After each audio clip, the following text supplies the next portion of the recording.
What's up everyone, it's Ojh&x and we are back at it again, and this time once again joined by Conquistador to look through the PvP leader tier list and then the PvP leader upgrade tier list. So Conquistador, thanks for coming on again. How's it going?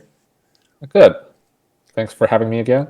No, not at all. Really good. Well, the first video we did, which I will link above, I don't know, it's going to be in one of these corners, whichever wherever it goes on YouTube. The first video has been really well received, talking about the minis in the game. But on this one, we're going to concentrate on the leaders. We've got the tier list up on the screen now, and firstly, let's talk. Do you want to talk to us about your kind of grading guide of like what makes an S tier leader in your opinion, and then what makes a D tier leader, and then we'll just concentrate on the S's in the A's. We'll concentrate on the peak leaders in the game.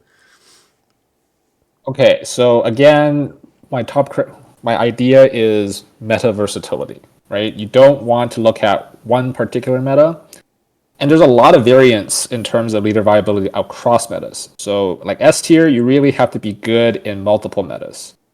And if you read my earlier guide, like I think I call it a basic PvP guide or something on Reddit, for me, a big thing is how do you climb, right? Like for me, I tend to use the top four method just because it's the lowest stress. It's not the fastest, but it's the lowest stress, which means you want to have four leaders that you want to play in a given meta. That you can just kind of cycle through them. You always play the fourth leader, so you never lose any rating. So that's why I put top four in as my criterion instead of top three. And then S tier is basically it's good almost all the time. They're at least fourth best in basically every meta. And A tier is, just probably around half or a little bit more. The metas they have a chance of being top four, and then B is sometimes they're top four. C is they're top four maybe once or twice at best, and then D is like I cannot really imagine a situation where there'd be a top four. Yeah, absolutely. Well, I also go for the four leader strategy because when I start when I go on a bad run and my rating starts tumbling, that's getting me all emotional about that. So I no, I definitely Yeah, I definitely understand. Yeah. I agree with that. So let's dive in then. Let's have a look at the S tier ones then. So probably not going to be many surprises here. And it is worth noting, obviously, at the moment that there is a little bit of a bug in the game. Say a little bit of a bug with regards to spells on towers or on your core base. So these ratings are based on the game working properly, let's say the game working as we expect it to work. So anyway, opening up S tier, first up, Baron. Yes. So Baron, he is there only for his as part of historical legacy, or not only, but largely, I would say. So Baron is the only hero that's been nerfed twice. Okay, because his skeletal spawns, like they keep lowering or increasing the time between the spawns, and so Baron is very strong because of that. So he just gets a lot of value over time, but just by controlling towers and meeting stones. But Baron has a lot of faults too. Okay, so first, a lot of people don't like the actual Baron unit, right? And I think the Baron unit gets more hate than he deserves because it's actually pretty good. It's armored and he does elemental damage. The problem is that he doesn't really function like a tank because he's fast. He can't keep the backline behind him. Yes. So that's actually I think an overlooked weakness of Baron, and that's probably why he feels kind of bad to play sometimes. And he's four cost, right? So people tend to say things like, "Oh, never play the Baron unit. You just play everything else in the deck." And another weakness of Baron is that he's undead. Okay, unfortunately, it's really hard to fill the second undead slot. Like the one undead slot usually goes to Ghoul, Yep, that's right. and then the other one, you just try to fit something off slot in there. There's like no other undead unit that's consistently good for that slot. Yeah. So, so Baron is like he gets a lot of value, but the thing is, it's not that easy to get value out of his skeletons. Okay, because you can't control you can't control when and where they spawn. Like they're just on a timer, right? And your opponent, if they're a strong player, they know exactly when it's coming, right? And they know exactly how to time their pushes to minimize the impact of your skeletal mages. And that's why I think as people learn these timings better over time, Baron's getting weaker. That's not just because like the actual time is actually increased twice. It's just people are able to react to him better. Yeah. On the other hand, Baron, because of his like he's just historically known as a strong hero, people think he's a safe bet when it comes to diamond slots. So most people, Baron, if they are into PvP, they would put their diamond slots on Baron very early on, and that's why you have a lot of strong Barons. They're just like physically stronger than other heroes, and that's why he's kind of prevalent. But like Baron is almost never like say top 2. Okay, so he kind of squeezes into top 4, but like either at 3rd or 4th in a lot of metas. But he never feels like, oh man, he's the guy to beat. So what do you think it is? What do you think it is about Baron then that makes him so like reliable? Or what do you think it is? What makes Baron then S tier in this? Obviously, you've got the skeletons that spawn. Where if you've got skeleton mages for that talent, so you're always going to have minis on the map, really. But what is it about Baron then that just makes Baron, old reliable? Well, Baron, because it has such a strong basic toolkit, he's very versatile to build upon, right? So there's a lot of strategies you can try to make work with Baron, right? Like he can play control, he can play aggro, right? He can play like halfway in between.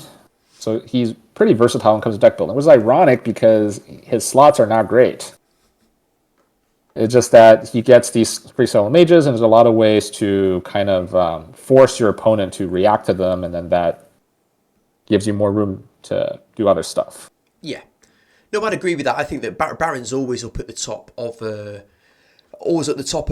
my leaders, and I do find that there's a lot of games where you do play against a Baron, because, like I say, that might be a perception, or it might be actually that he is good. But I think you did touch on something there, that even though Baron's S tier, I don't ever find that he is like that tanky. So I don't really, I don't ever rely on Baron as himself, but then the rest of the deck seems to work out to be quite strong, and I can't quite put my finger on why that is.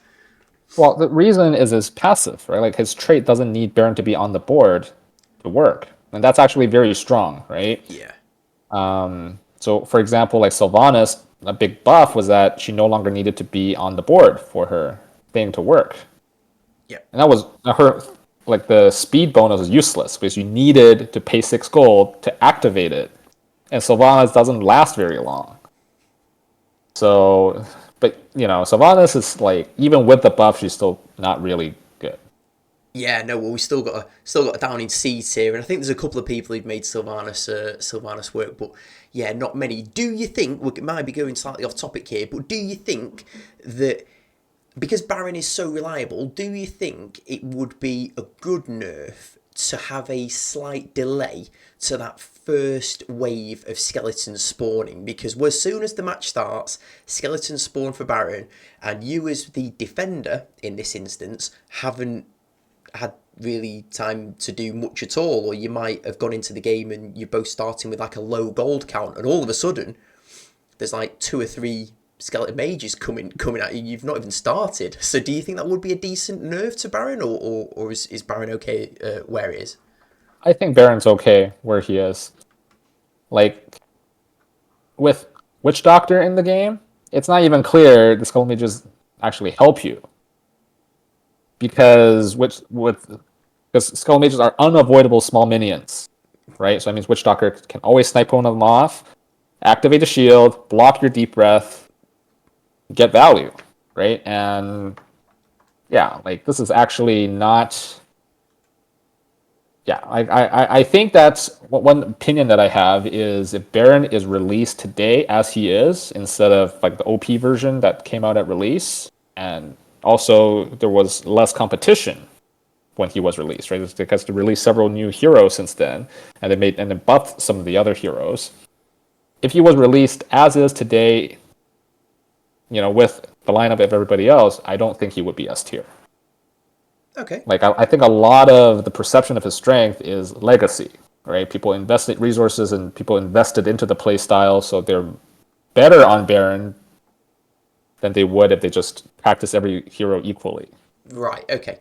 Well, yeah, well, like I say, there does seem to be a lot of Baron out there, and I know that in my top four, Baron is a regular in there, so yeah, Yeah, I've yeah. got no... He is. He's not a bad hero, but is he Jaina level? I don't think so.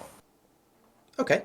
So, well, Jaina level then, the old classic Jaina. Again, like I say, with spells not quite working as advertised at the moment. Then, but aside from that, on a normal day, Jaina S tier again. I think a pretty good pick. So I think Jaina, um, like it is definitely a peg above Baron. Okay, and I don't think people would object if S tier is just Jaina. But here's an interesting thing.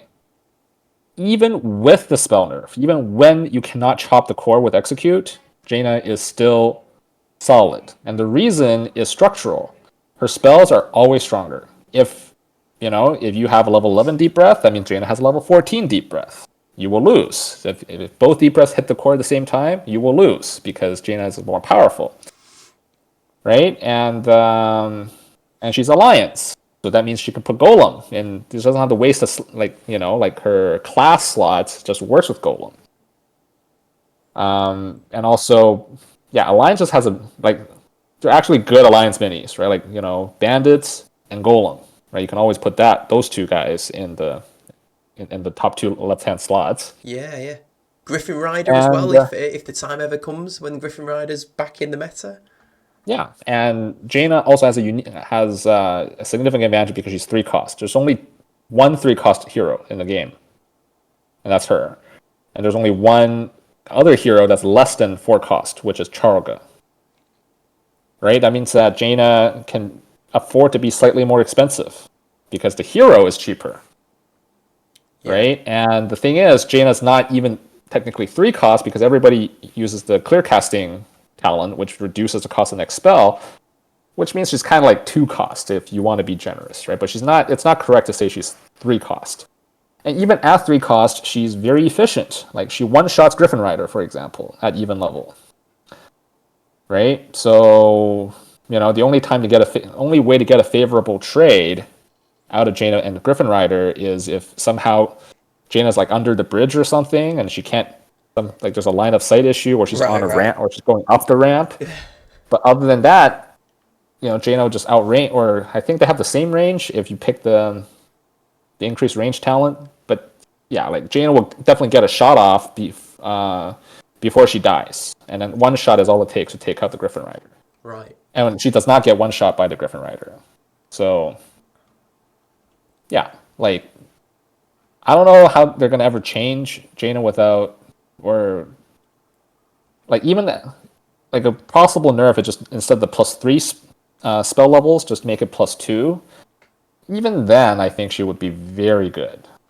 Yeah. Like you reduce like a significant ability by 33%, and she's still really good. That's something. I find the thing with Jaina is I absolutely think that Jaina is S tier. What I find playing against the Jaina, if I'm not playing Jaina or whatever, playing against the Jaina, it can be incredibly frustrating and not it's not a satisfying sort of game to you come away from a Jaina match and when you've lost, and if you've just in the final bit of overtime been like executed down or whatever, that's just so frustrating. I mean, it's satisfying when you're playing it, I suppose, because you can defend with Harvest Golem, as you said. okay, there are a lot of very good Jaina players, much better than me. I don't consider myself like a very strong Jaina player. There are definitely people who are way better playing her than me. But I would say the vast majority of people who, let's just say, are capable of winning games that way and can pull off that playstyle pretty well. Most of us, and I would put myself in that category, which doesn't say much. I don't think we like the playstyle. Like we would prefer the game wasn't like this, but you got to do what you got to do to win sometimes. Of course you have. And look, that's the Jaina way, isn't it? I just when I'm playing it, it's S tier. I know it's S tier, and I know I know she's a strong leader, and I know what I'm supposed to do. But even when I win with that strategy, just personally, I just don't feel like that rewarded by it. But it's hard to not feel rewarded because you're gaining honour the entire time. But when I'm playing against the Jaina and I know what the strategy is and I just can't break through, and I played recently against some Jaina decks that had Shaman in there as well, and in that case, I just have got no idea how I'm supposed to win that match because Shaman's gonna heal more than my spell damage, and then I know that. Come overtime, Jane is going to have extra gold and just be attacking my corner. I'm just so frustrated with it. But I think that definitely S tier. I just can't argue with that at all. It just doesn't suit my play style. But hey, a win's a win. Okay, You got to do what you got to do. well, I'm gonna share with everyone. It's Friday, right? So, it's been a couple of days since this meta came out, so I don't think people are gonna be too mad at me for letting the cat out of the bag, so to speak. But let me tell you. Jaina needs execute even when execute cannot hit the court because Jaina uses execute for control. Jaina's actually not that good at defense if you take execute out because how is she going to stop an ET without execute? Yeah.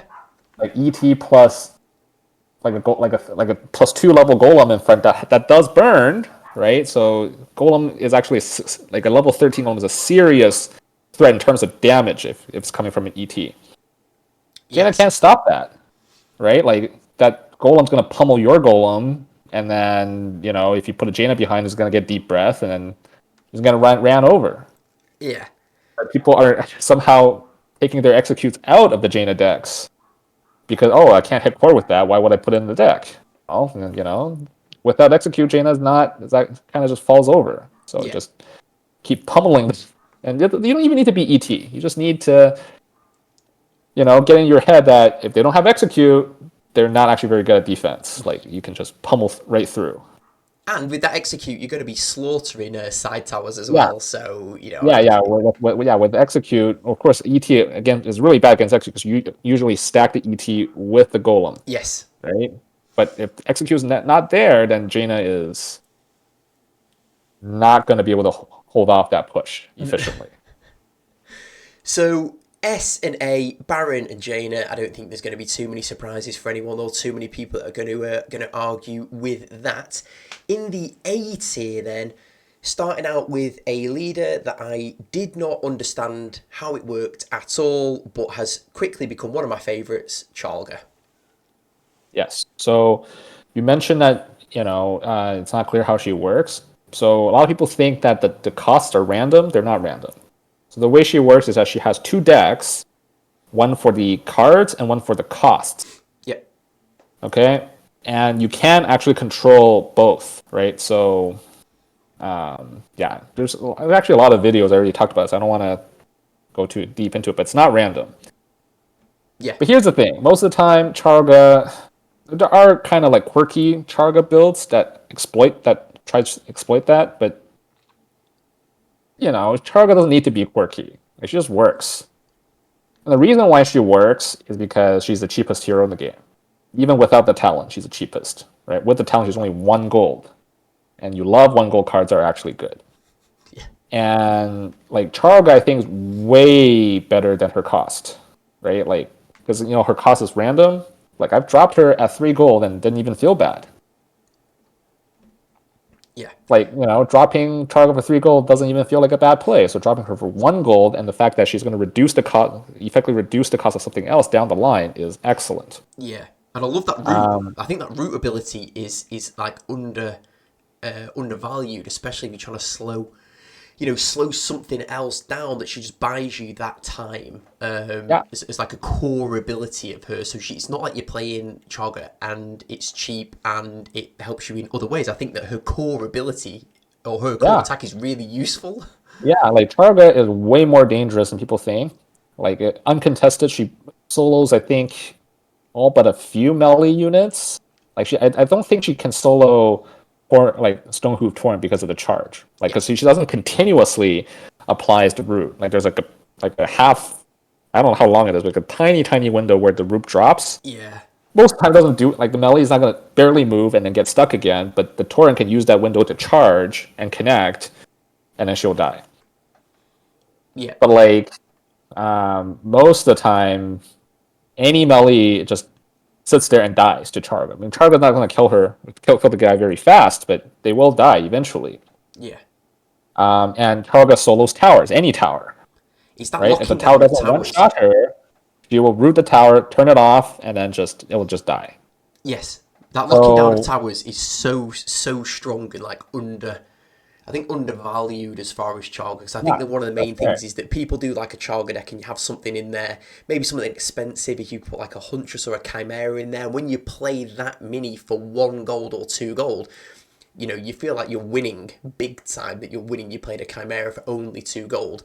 So you're sort of like using Chaga for that cheapness, as you were saying before, but actually Chaga being able to lock down towers all by herself is just incredible and or like say undervalued, I think, or not talked about really. Yeah, yeah. So Charga, like in terms of like value per gold, I think she's actually the best hero in the game. Like it doesn't mean she's the best, just means that she's really good for how much she costs. Yeah, And right, and you mentioned that exactly because the hero costs less, you can afford to put in other more expensive units. You can run a slightly greater deck without really being disadvantaged.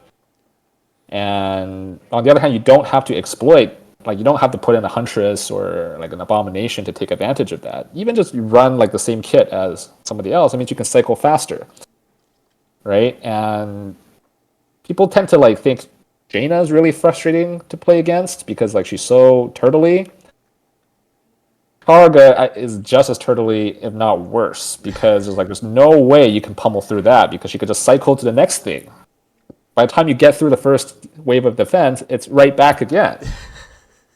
So because of the cheaper cycle, and yeah, so And for me, different to Baron, where we spoke before, saying that having 2 undead slots that was difficult to find minis to go in there, is that there are loads of viable beast minis that can go in exactly, either of the 2 slots there. So you're not going to yeah, struggle to fill those. Polymorph, Murloc, Quillbore, yeah.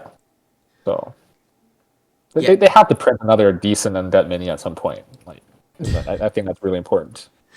awesome. No, like I say, Chaga's definitely up there Chaga's definitely up there. Next up, then, Emperor Thaurissan. So I'll be honest, when Emperor Thaurissan was introduced into the game as obviously one of the later ones that we got around season He, 3 he, or he came out in 4, season 3. yeah, season Season 3. 3. I didn't actually think ET was all that good, but I have since learned that I was definitely wrong, as I am most of the time, and actually is very, very good. And you've got him in A tier, and again, I wouldn't. I can only agree with that. So yeah, Emperor Thaurissan.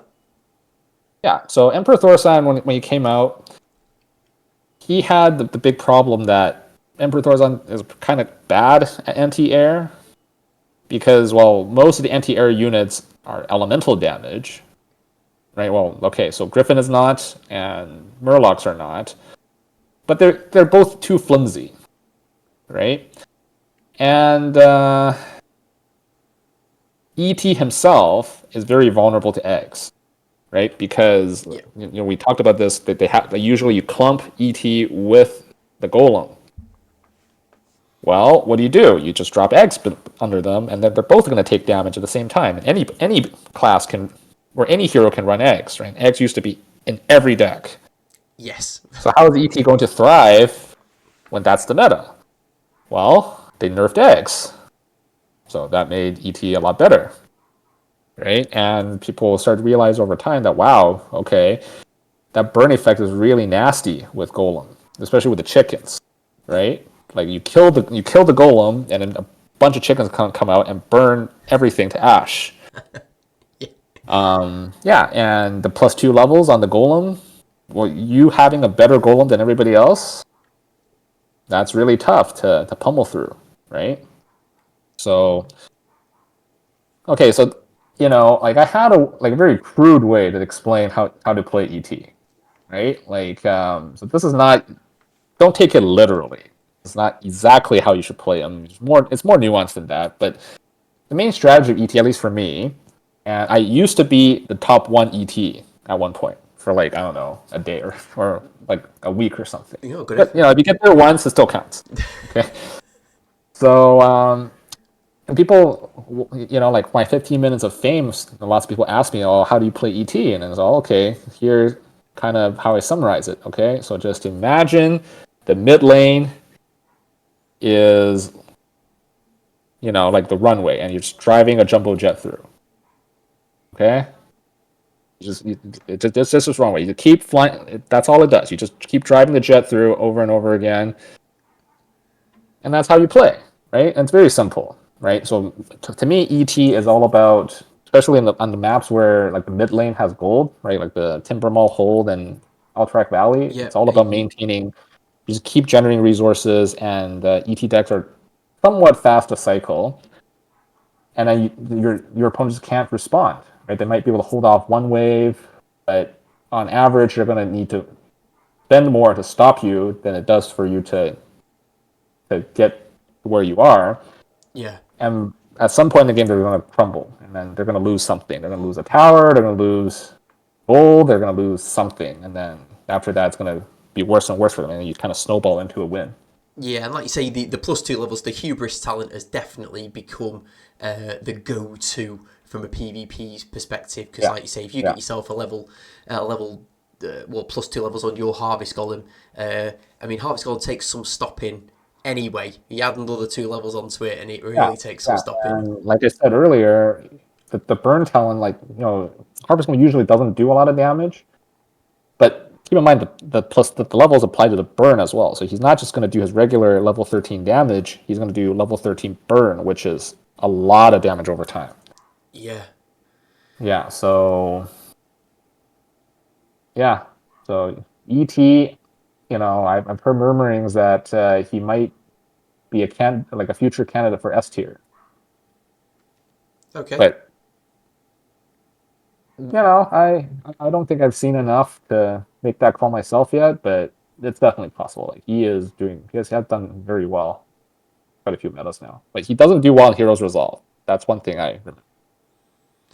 Yeah, well, look, you can't have a leader doing well in every single meta. We're talking about leaders that are doing good in almost all of them. And if he suffers in if he suffers in one particular meta, then so. Yeah, then but so honestly, be it. Jaina hasn't been bad ever that I can recall. Yeah.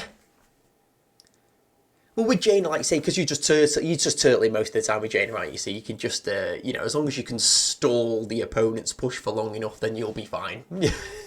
Yeah, but Jaina in Heroes Resolve, like you can play like a more aggressive style of Jaina in Heroes Resolve because she's cheap.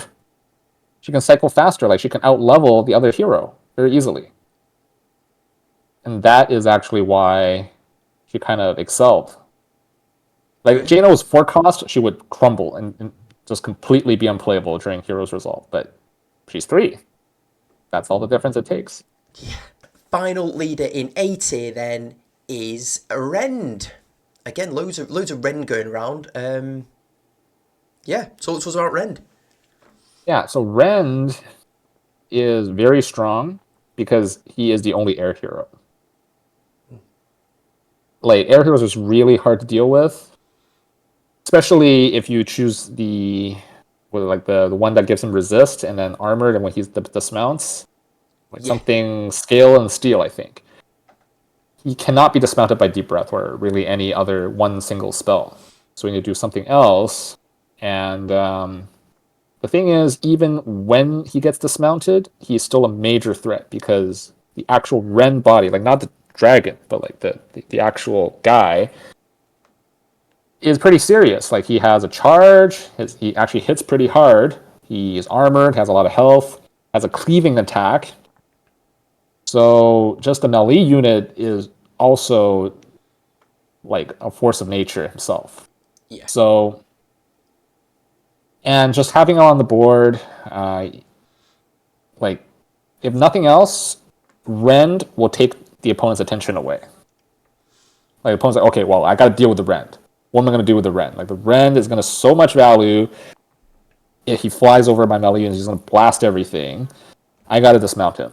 Right, I got to get rid of that. Or okay, but if the Rend is still on the board, my opponent's going to get a bunch of gold advantage through discounts on the air units. I got to do something, right? But that means that you can do something else elsewhere on the map. Yeah, and I think right? for me, You're creating a lot of problems for your opponent just by playing Rend. yeah, and I think for me, Rend goes against everything we've spoken about on the previous video where we were talking about the expensive minis being bad.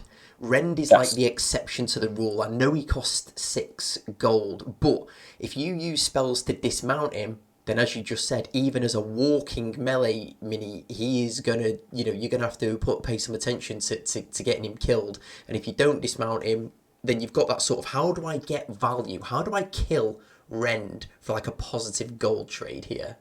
Really hard. Yeah. So, And like before, the go-to method was just Griffin plus Quillbore, right? yeah, But another thing that made Rend better over time is that Griffin kind of got pushed out of the meta. And Witch Doctor doesn't do that nearly as well because, well, Witch Doctor's attack is elemental, right? yeah. And Rend is resistant when he's in the air. So, Yeah. yeah. And I think that obviously, like you say, you've got Rend down and you're thinking, well, I need to get rid of this Rend. Otherwise, any minute now, there could be something like a Gargoyle, which is played at a discount, or any of those other air minis. And also, if you've got many decks don't run loads of air counters, so you come up against a Rend, That's right. and you're going to run out of, eventually you're going to get outcycled, basically. You're going to run out of air, anti-air options. So, yeah. That's right. Yeah. And yeah, there's like a lot of ways, or at least 2 ways to play Rend. Like there's one deck that's actually kind of what I'm running right now is you don't even run other air units. You just play Rend as the one air unit. Like, Rend is so good that even his like quote main ability of discounting air units doesn't even work at all. He's still good. Like that's how strong the unit is by himself. And then when you do that, you create like a real problem for your opponent, right? Like, okay, well, my anti-air units are usually not good against ground units, right? Well, okay, I got a Ren flying, and I also have a Golem coming my way. That's a puzzle to solve, right? Like it's not straightforward, and you don't want your opponent's game to be straightforward. Yeah. Yeah, absolutely. And I think you said it as you said before. You've got Rend, who's bad enough when he's flying because he does loads of damage, and then he dismounts and he's got the charge ability as well. So it's like, yeah, and Ren. That's another very important thing is that the charge will connect to core across a golem. Like you can't like.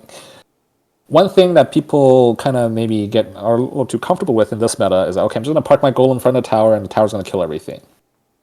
And I don't pay attention to things that have charge. Mm-hmm.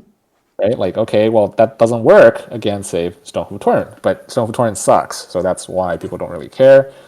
But, they get surprised by Ren. Like, you have a Ren flying, okay, whatever, my tower shots are gonna dismount him, and then I'm gonna park a golem. When he dismounts, he's gonna start attacking the golem. Oh, wait, he just charged the core, and I just took, like, 20% damage on my core just because Ren is pummeling it. My golem is not doing enough damage. Right? And something else is happening, so I don't have gold to deal with that. Okay. But now you're 20, like, damage, of course, still matters, right? Like, 20% health, that means that you have to, even if you have Shaman, you have to play multiple Shamans to heal that back up. yeah. And Shamans are not great to play. You don't want to play that many Shamans throughout a game. So that's often all it takes to win that particular match. So you'll know this. Crap. I think does Rend charge to the furthest air, or the furthest ranged mini, but within his sort of radius of aggro or radius of attack. Is that? I actually don't know how his charge works, but I do know that he likes to charge the core even when after he is already engaged with but he only charges once. Yeah. Stone Control, like the charge resets, but Ren doesn't charge again. Right.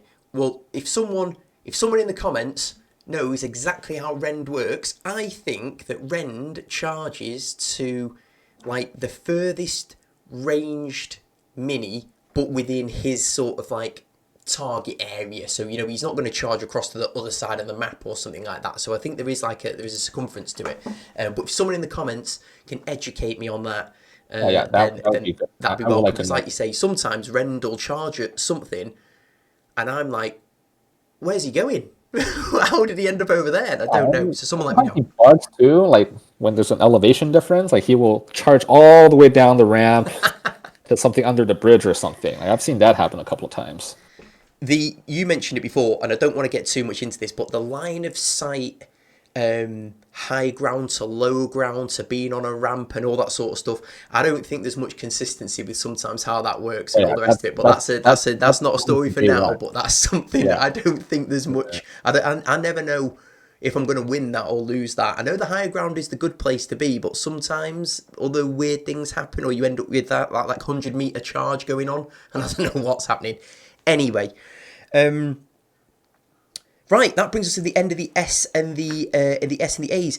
We could talk about any of the B, C's and D's. The only one that I've got a question about is Ragnaros in B, because my experience with Ragnaros is, I don't have much experience, because when I've played Ragnaros, I found him to be mostly useless. That is possibly more about me than Ragnaros. But what for you? What makes Ragnaros B tier? So Ragnaros is one of those heroes that he's very polarizing. He's really, really bad against a few specific things, but if they're not in the opponent's deck, he's very good.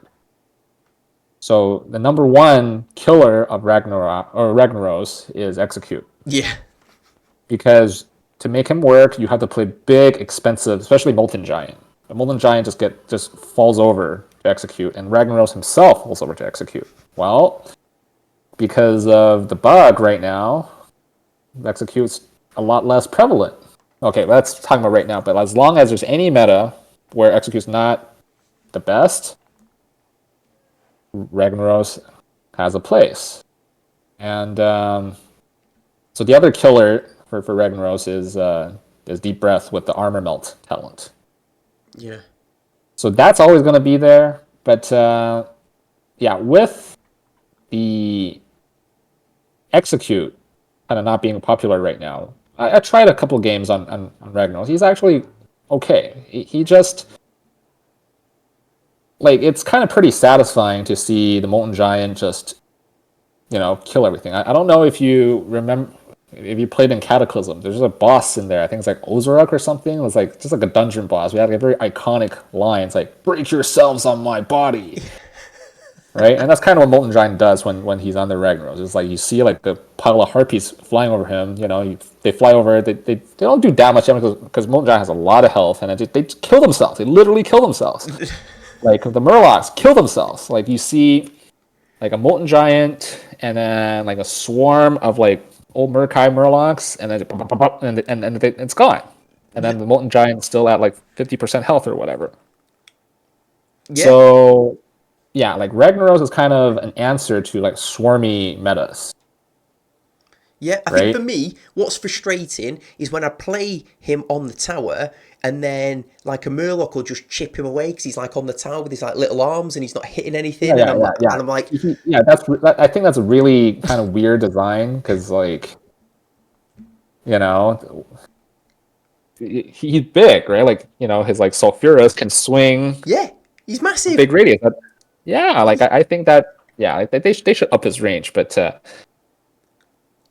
like if you position things correctly, nothing's ever gonna, like, two Murlocs is never gonna, not supposed to even get close to him. Right? They're Well, going to and break like I say, themselves on Molten Giant. that's probably more of a skill issue on my part than Ragnaros's fault. But like I say, when you've got one of Baron's little skeleton mages just chipping away, and I've got Ragnaros just sat there looking all big and intimidating with his tiny little Tyrannosaurus Rex arms, not hitting anything, I've always been. That is really dumb. Like Ragnaros has multiple design issues. I think he's still bugged with overtime gold. That's a big thing. Like, yeah, but yeah, like I think he has a place. Like, I think he has a place. Are there any others in B, C, or D, or any feedback that you've had from anything, or do you want to hop over to the upgrade to legendary tier list? Okay, so I do want to talk maybe quickly about a few of the more iconic heroes. Yeah. So let's talk about Grom. Grom, I think he's a favorite as a lore character for a lot of people. Like I don't know, like I don't know about you, but I played Warcraft 3, and the original cinematic where that got really emotional with Thrall, like killing Manoroth, right? Like brother, I have freed myself, and then Thrall says, "No, brother, you freed us all," and like that, right? that was an emotional moment in Warcraft history, right? Like Grom was like always like a tragic character. Like he was the first to drink the blood, and then he condemned the race, and then he saved the race. Like it was a big arc, right? So you've And got he was an like really emotional, cool. you've got an emotional Yeah, yeah, connection with Grom. yeah. And Grom, I think they stayed true to his character. Like Grom plays almost exactly like how he plays in Warcraft 3, like the Grom hero in Warcraft 3. So that's really quite fantastic. And Grom is actually not a bad hero.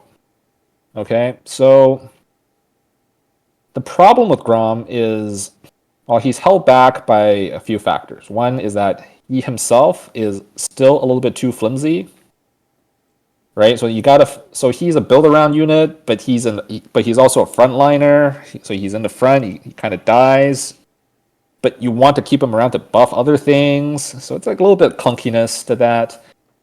And the other issue is that he has like his top row, right? Like the top right slot. It's something really dumb, like squad or something. Okay, well, why does he have that? Like that's just like, why can't it be literally anything else? And then Wild the other card, thing is straight that, in. yeah, and like all other horde leaders, he doesn't have a tank slot, which is really kind of a disadvantage. Yeah, and just like outside of Heroes Resolve, just he doesn't really find a place necessarily, and I think that's part of a bigger problem in Warcraft Rumble is that just aggro is just not good as an archetype, right? Like we talked about this, like frustrating to play against turtle decks. Now, that's because turtle decks are good, right? Aggro decks are just not good, and Grom is kind of the most aggro hero in the game, I think. Yeah. And he's just kind of suffering from his archetype not being supported as well as it could or should. So, but I have hope for Grom. I think he has a future. So, another one I want to talk about is Karen. Karen is also a pretty significant lore character, but I don't have nearly as much sort of emotional attachment to Karen as I do to Grom. And I want to more talk about him because he kind of illustrates how bad horde units are. Like he should be OP with his trait. 20% more health on horde units. Just Yep. if you spot your entire deck with 6 horde units, that's supposedly a massive amount of value. But why doesn't he work? It's because horde units suck. And but there are good horde units, right? Like Witch Doctor's good, Shaman's good, Execute is good. Okay, Execute doesn't benefit from the trait at all. It's not that doesn't have health. So why doesn't it work? Well, it's because unfortunately for those 2 units, you don't really care how much health they have. Yeah. Right? Like just somehow the 20% doesn't reach any meaningful breakpoints. So that's very unfortunate. And you're right, he should be good, but again, he's another one. He's more expensive. He's 5 gold, but he's got the big frontal attacks. You think that should be decent? He's got the resurrection, which is kind of the sort of go-to talent, or certainly my go-to talent. So you've kind of got to kill him like 1.5 times.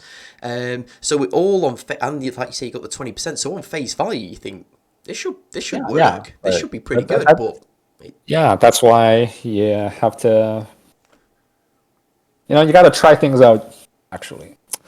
So kind of like maybe the last one I want to talk about is Maiev.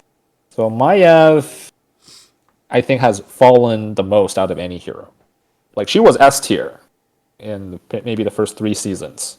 Oh, completely agree. The Maiev was everywhere, Yeah. and that unbound spam nature of just the Maiev deck was just I've just hated playing against that. Oh Hated it. yeah. Like Maiev, like there were some very strong Maiev players that unfortunately I don't think they're no longer active, or maybe they just play like 20 games to a season to get their rewards, and that you never see them again. But like the titans of the first 2 seasons, one of them was his name is Kali Thumos. Like, he was known as the best Maiev player.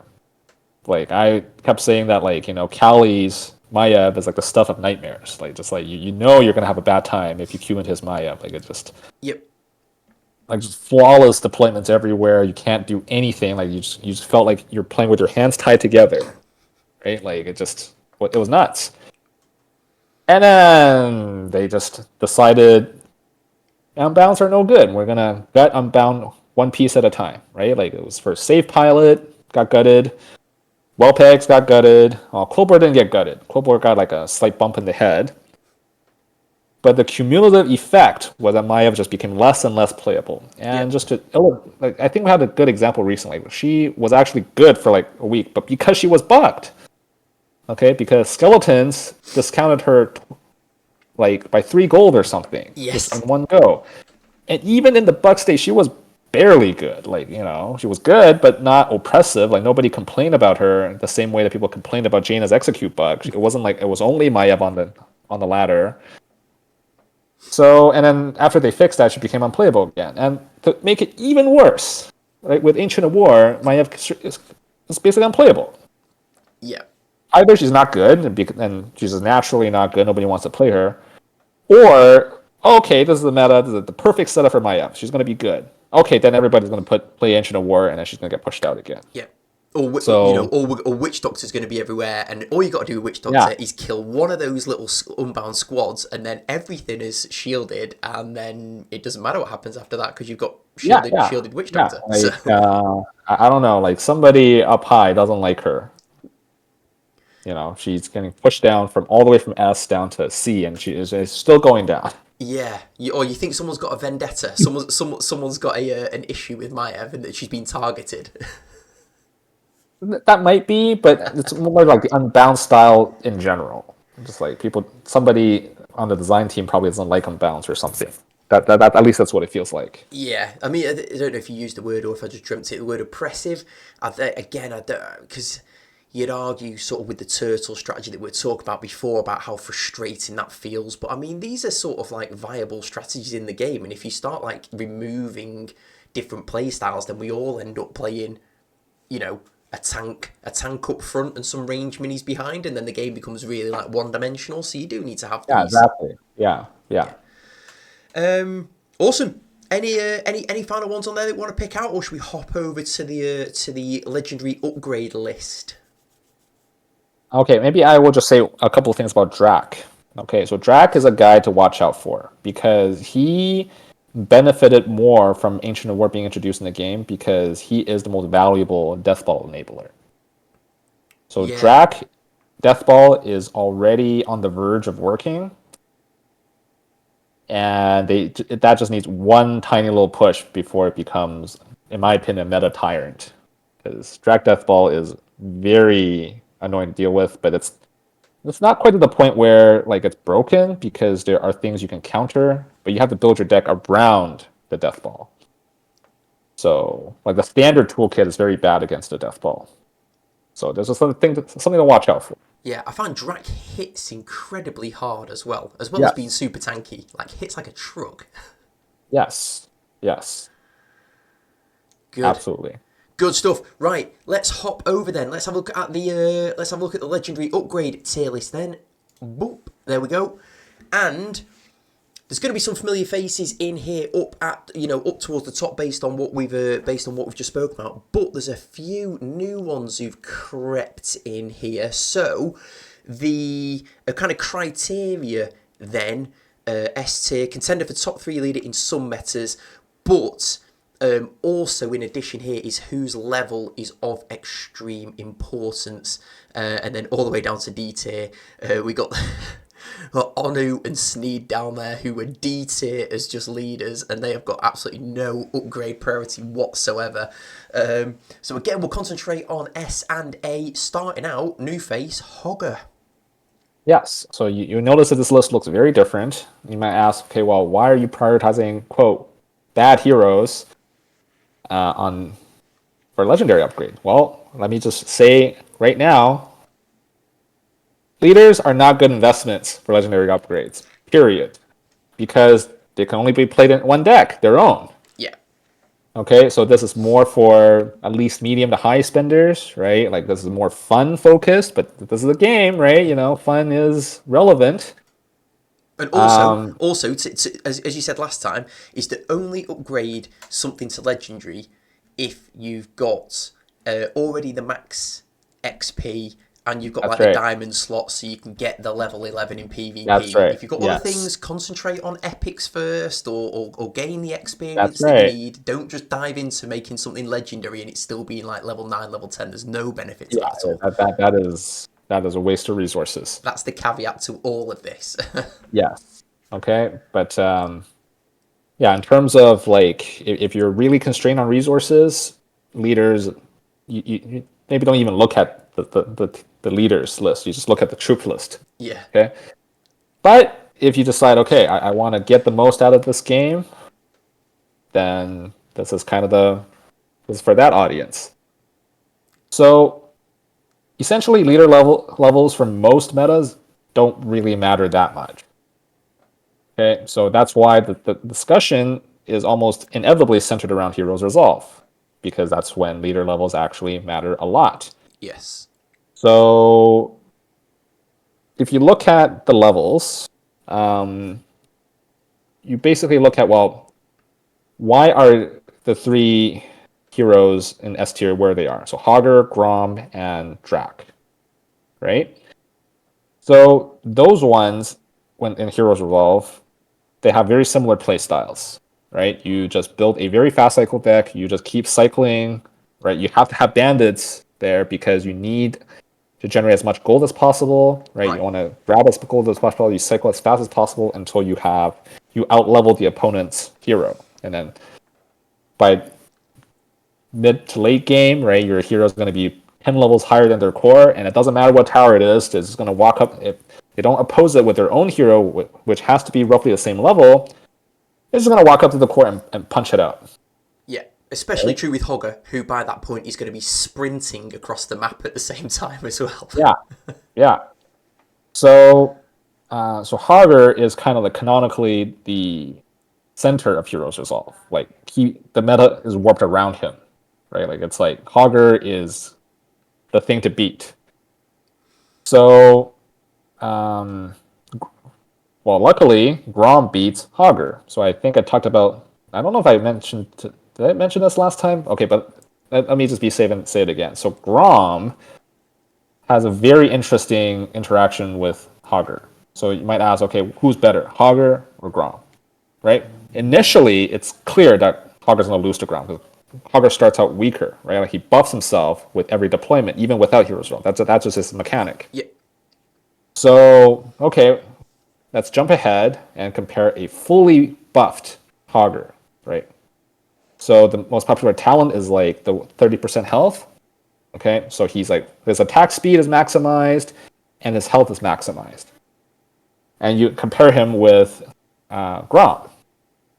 So what's insane is that even with one level lower, Grom still almost always wins against the maximum, like fully powered Hogger.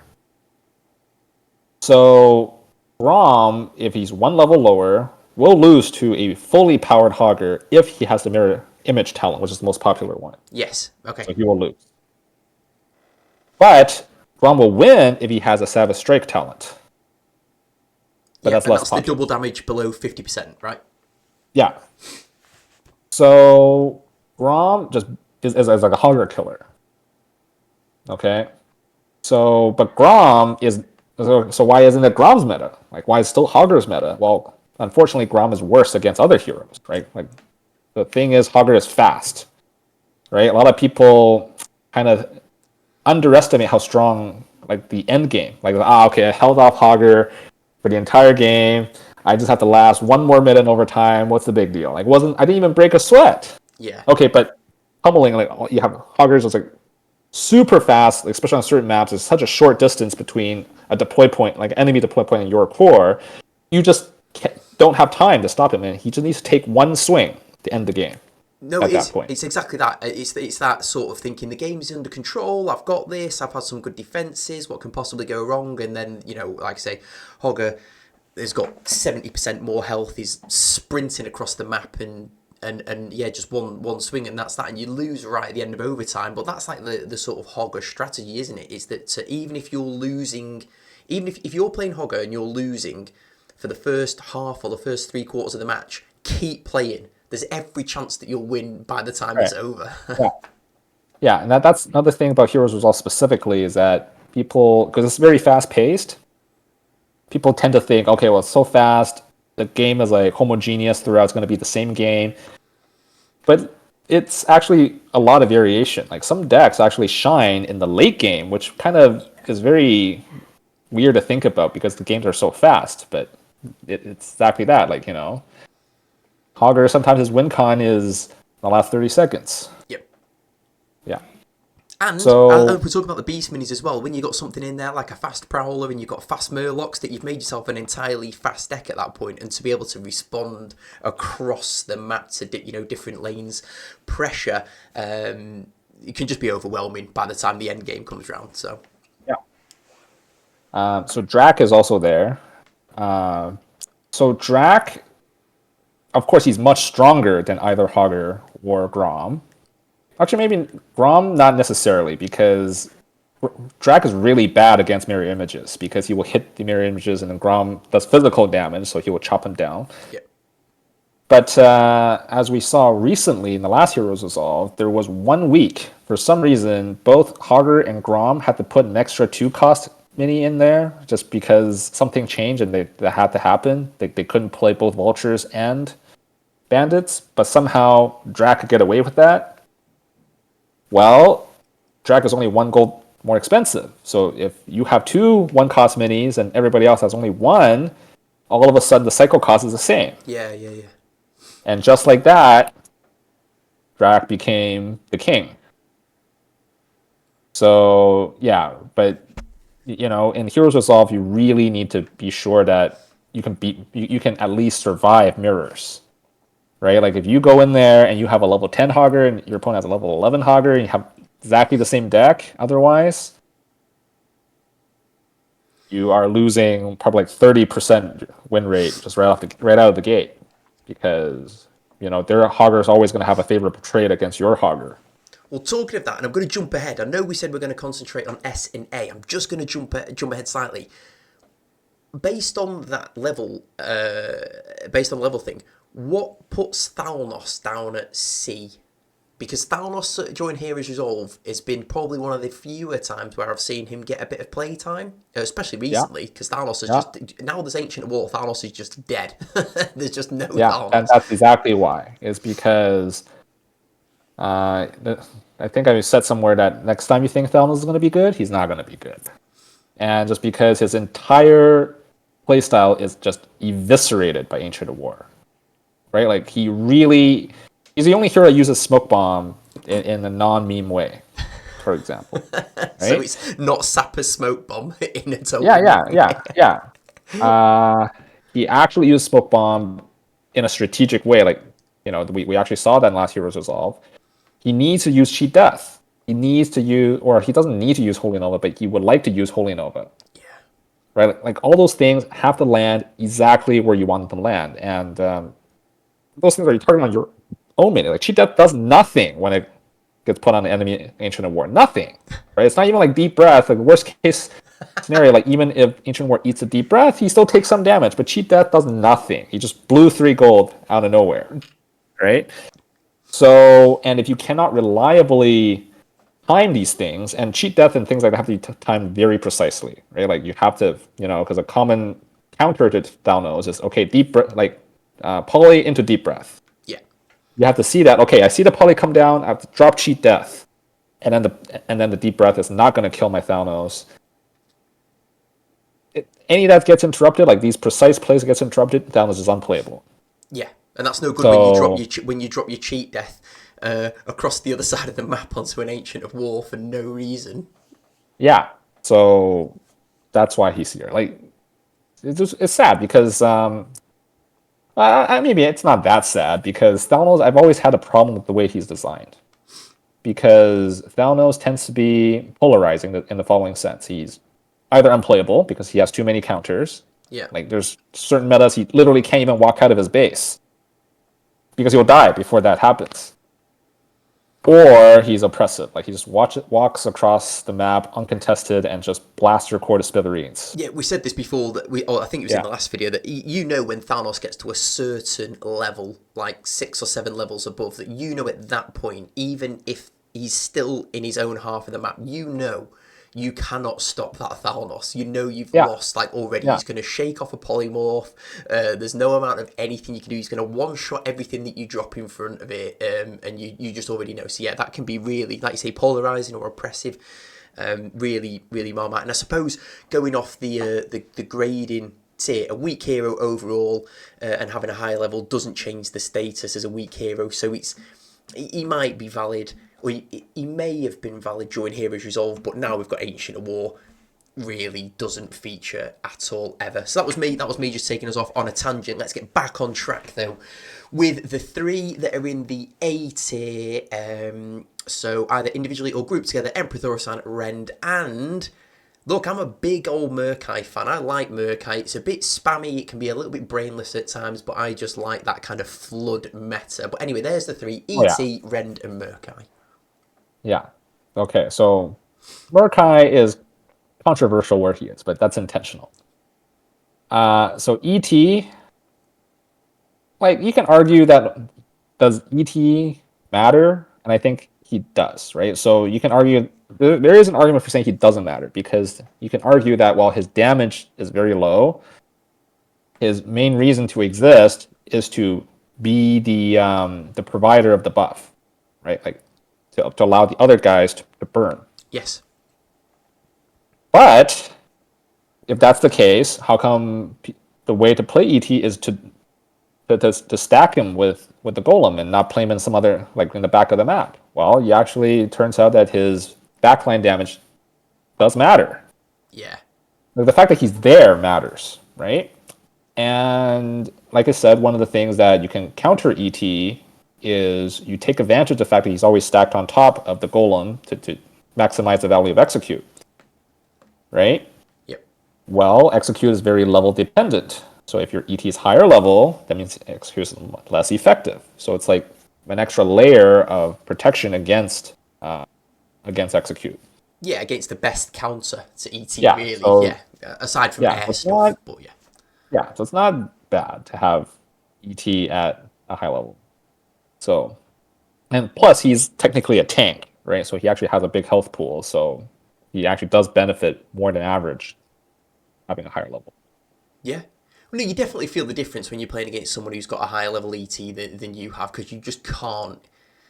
It's those trades that just don't work out for you, where you're just having to commit far too much gold to kill that one mini, and like you say, he's buffing all the other things, giving it burn and all that sort of stuff. So yeah, no, I can see that. Rend. Well, we've already spoken about Rend, about how difficult Rend can be to deal with. So yeah, exactly. So Rend. Interestingly enough, people have said that the way to play, or if you want to put Valor into Rend, you should buff Harpies and not Rend. Okay. Is this going back to what we spoke about last time with the Chain Lightning? Yeah.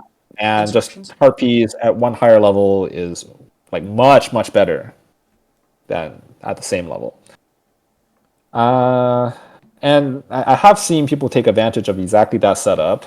But I think that Rend himself, again, he benefits more than average because he has 2 bodies, right? So he kind of double dips on the health boost, and his other like the guy, not the dragon, has a big health pool, right? Yes. And Rend himself, as we talked about before, is actually, he serves as sort of what I call a base runner. Like he just has part of his kit has the ability to just go at the base and deal some damage to the core, Yes. right? So, having a big Ren connect and actually damage the core, that damage is relevant. Yeah, he's like a So sneaky win condition, isn't he? yeah. And so one thing that you have to remember is that sometimes damage doesn't matter because it's overkill, Yeah. right? But core damage is never overkill. Well, if you overkill the core, that means you won. So it doesn't Happy days. matter, I'll right? take that all day. Yeah. But like damage on the core is almost never wasted. So in that sense, like having extra damage on a unit that actually has a good chance of connecting on core is very valuable. So I think Ren deserves to be an A tier for sure. Yeah, well, like I say, aside from Heroes Resolve, if you've upgraded your Rend and you've got an extra level on it, that extra 10%, Ren's a pain to get rid of Oh yeah. anyway. So upgrading or concentrating some of your resources to upgrade Rend, I don't think that's going to be that's not going to be resources wasted. So no, I'd agree with that. But finally, like I say, I'm a big Murkai fan.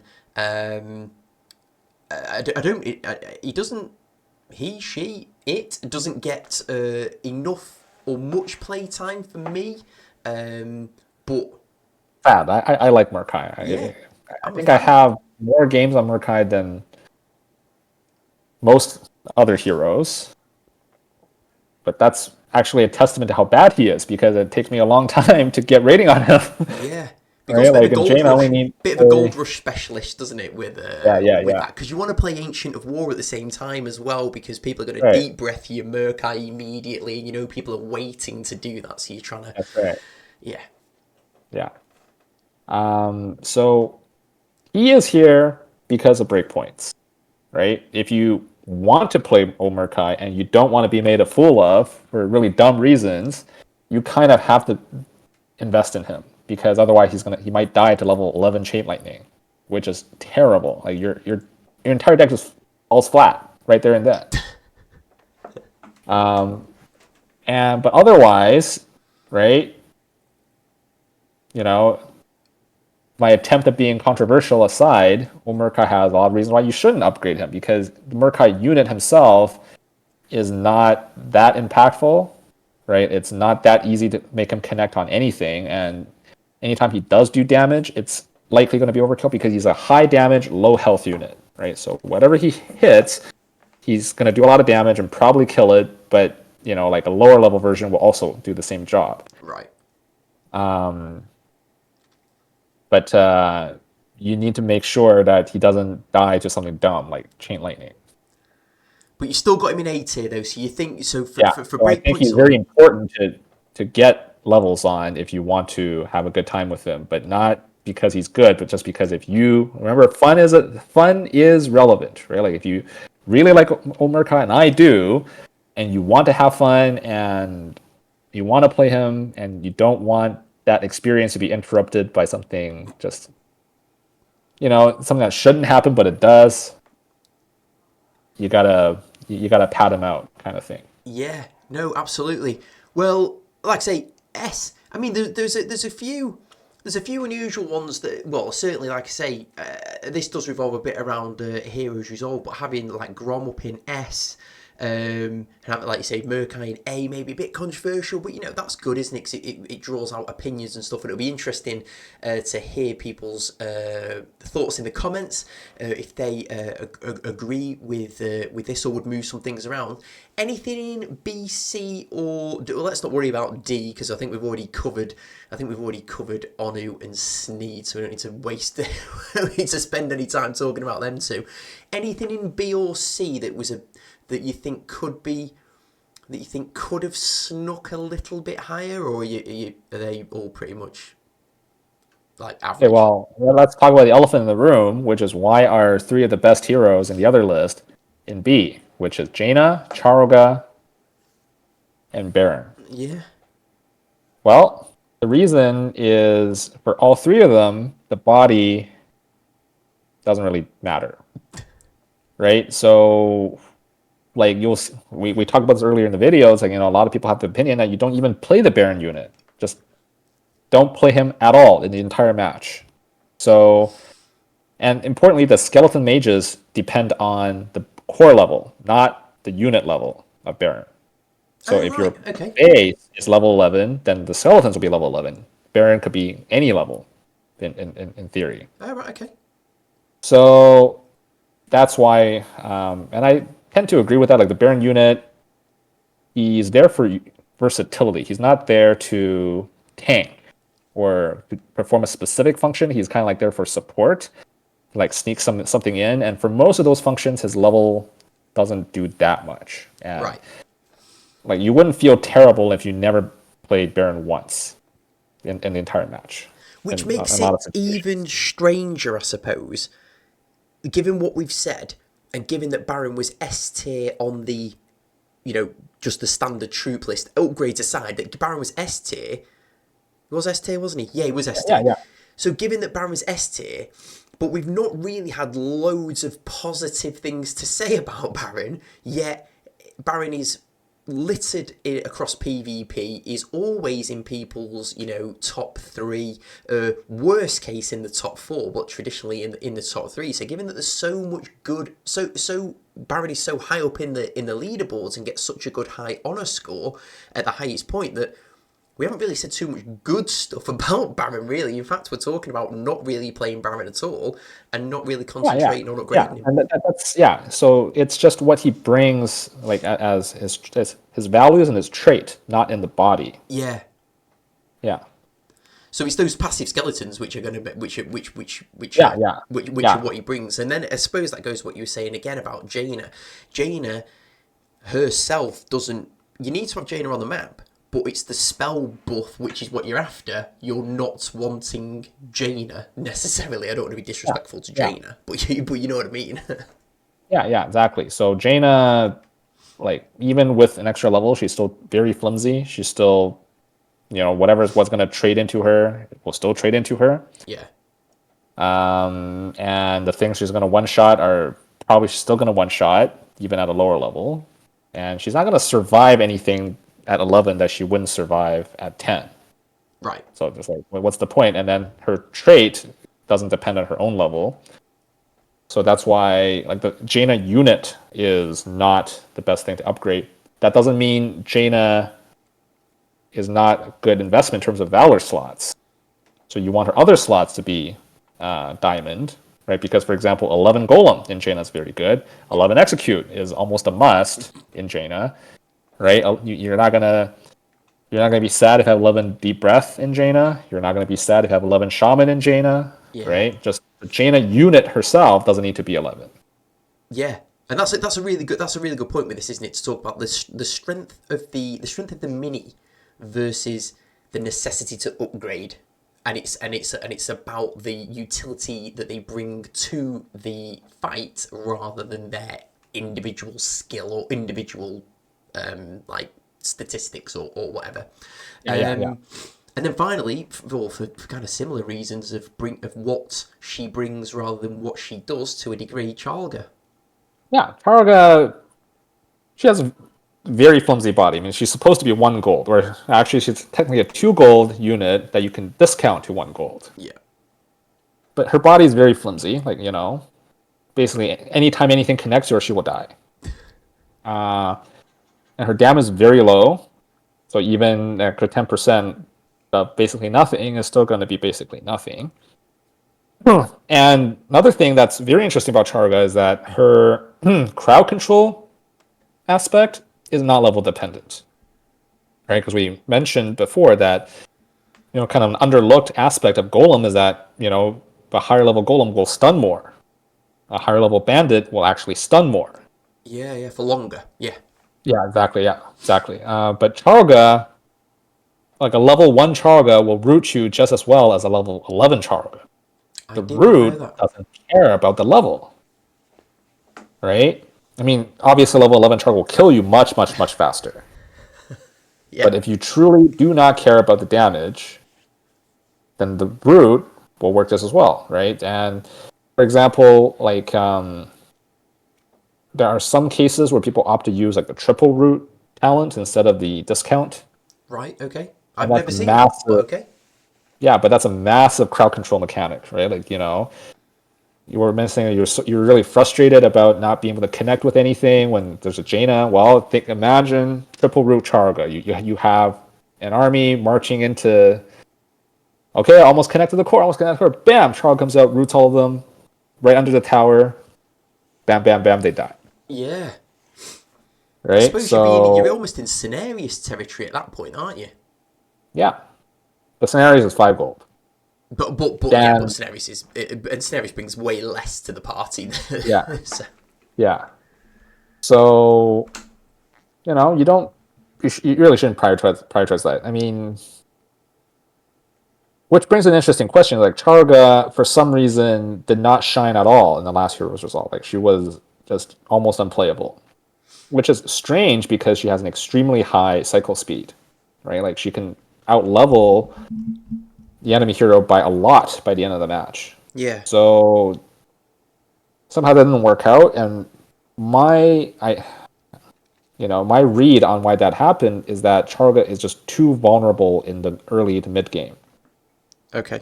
Like especially the mid game when she hasn't quite racked up enough level advantage to just be an overpowering presence to start nullifying a lot of the breakpoints. Like she still behaves like a strong but still very killable unit just to normal stuff. While the enemy hero already got to a point where they're basically unstoppable. Yeah. Just because they have more stats to begin with, and because she can't survive to the end game, she was really bad. And that's kind of the same problem in a Charga mirror, if you can imagine it. Right? Well, why wouldn't like a level 11 Charga have a huge advantage? Well, it's because at that point, like the early game's all about resource control, right? And that like the Charga unit at that stage of the game is not going to help you that much. And you just have to get like a couple more gold because Charga is so cheap to make up for the deficit of being starting off one level lower. So yeah, it's just not nearly as significant as the other heroes in terms of levels.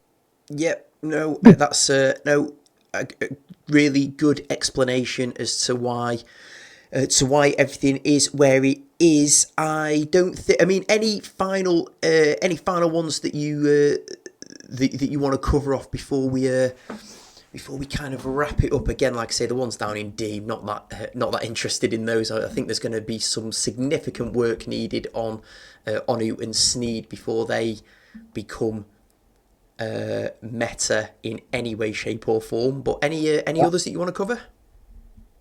No, not really. I think, yeah. No, that's But I will say one last thing is that I think Scenarios, because we're talking about Heroes Resolve a lot in this part, is that Scenarios has the potential to be very good. He has never been featured in Heroes Resolve. I mean, he came out after Heroes Resolve was already over. So next Heroes Resolve, watch out for Scenarios, because there might be a meta shift that may or may not happen. Because Rend was really good this past Heroes Resolve, even though he cycles really slowly because of his high cost, because he just ruled the skies. yeah, Right? Because there's like no most of the good heroes in the S tier are melee heroes that can't hit him. Well, there's a new challenger in town. Scenarios can actually hit air, right? And Scenarios is also very good against melee heroes. yeah. So he challenges Rend, and he potentially challenges like Hogger, Braum, and Drac. So who knows? Scenarios might get a massive promotion Who next time. knows? We're going to have a Cenarius Dryad breakthrough meta for the next Heroes Resolve. And if it happens, you heard it here first. And if it doesn't happen, then we'll just pretend that we never spoke about it, and that'll be fine. Yeah. That's awesome. Conquistador, as always, really good to get your thoughts on this. Really good to get your kind of explanation, the understanding, certainly around the better or the higher up the S and the A tier stuff.